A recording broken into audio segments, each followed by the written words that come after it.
Hey, good morning, y'all. So this week I have been doing a lot of talking on various areas about fear. Fear comes up a lot because it is a thing that holds us back from being the greatest version of ourselves, and all because of the things that we make up in our own minds. Fear generally is something that we make up in our mind that has not happened yet. So you think about it. One of the examples I gave this week is that maybe you want to go and ride a roller coaster. We're going to use this example.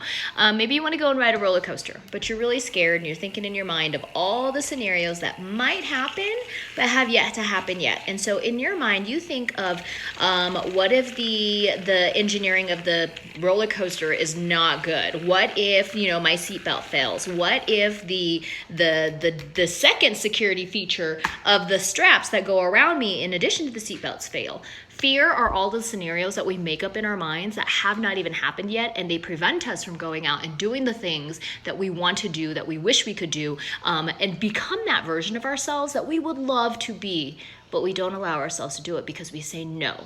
And when we say no again and again and again, it becomes a signal to our brain and to our bodies that it is dangerous, that this thing is dangerous, that this leap of faith is dangerous instead of exciting. And this is where it gets really interesting because the body's response to fear is very similar to the body's response to excitement.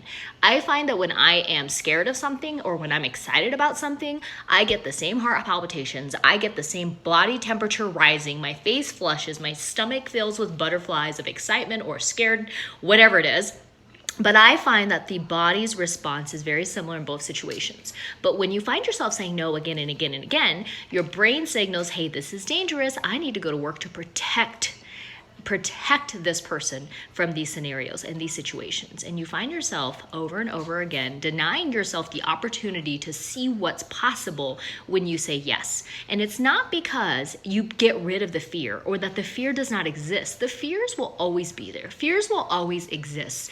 But the thing is that you become this version of yourself so that you can overcome fears, that you can overcome the things that are trying to hold you back so that you can meet the version of yourself on that other side of fear that you are supposed to be. So many of us are living this life where we just, y'all, if we would go right outside this little circle that is our comfort zone, and right up beyond that comfort zone is this version of ourselves that's standing over there staring at us going, what's the problem? What's the holdup? Are you waiting for a signal? I've sent you so many. On the other side of that comfort circle, that comfort zone, is that version of yourself, the version that you know you possibly could be if you were not lazy, if you would just put yourself and prioritize yourself and the commitment to you that you would make. If you would just say, this is not as scary. Stay in the same place would be scarier than if I were to go and do this thing right now. Y'all, fear, if you were looking for an acronym, fear is false evidence appearing real. Right? Because it's all these things that we make up in our minds that have not yet happened. And yet every single day I talk with people who are scared. They are scared of FOMO. They're scared of the fear of missing out. But there's this thing too, where you're scared that a better opportunity or a better individual might come along and you might miss out because now you're in this little thing, whatever, the relationship, maybe you started a new business and you're worried that a better thing might come along. So then you have that fear of better opportunities are out there as well. That is crazy.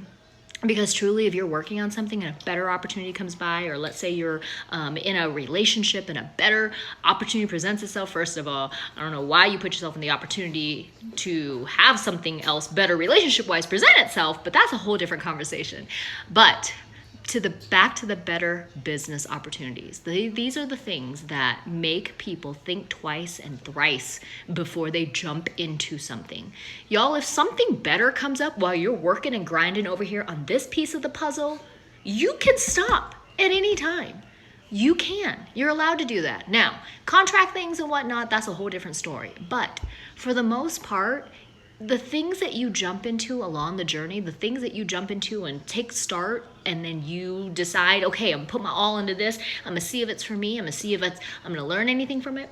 You will learn something from it. And the things that you take and you learn from that thing, you'll be able to take it forward to that next opportunity, whatever it is. Or maybe there are opportunities where you can work them together and do them at the same time. This world that we live in, the whole idea of multitasking drives me nuts some days, because I'll multitask, obviously, but you will hear very high performers tell you that maybe you shouldn't multitask. Maybe you should focus on one thing at a time.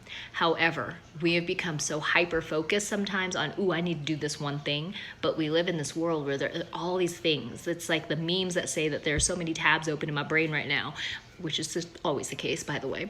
But y'all, we get so stuck on, I don't know if this is meant for me. What if something better comes along? And we don't want to miss out. But think about all the things you're missing out because of that fear, because of those lies. You're thinking about all those things that you could potentially be learning while you are waiting for whatever that next stepping stone might be. We don't have all the answers. We don't know what's going to happen when we say yes to an opportunity, yes to an adventure of a lifetime, possibly, yes to this next thing. We do know that it's scary. We do know that fear exists and that it can be very real. But for the most part, fear just holds us back. And it prevents us from becoming that person. And I want to meet that person. I want to meet that person, that version of myself. I want to meet that version of you. And I want to look back and be like, I am so glad I said yes. Instead of looking back and going, man, how would my life look different had I said yes?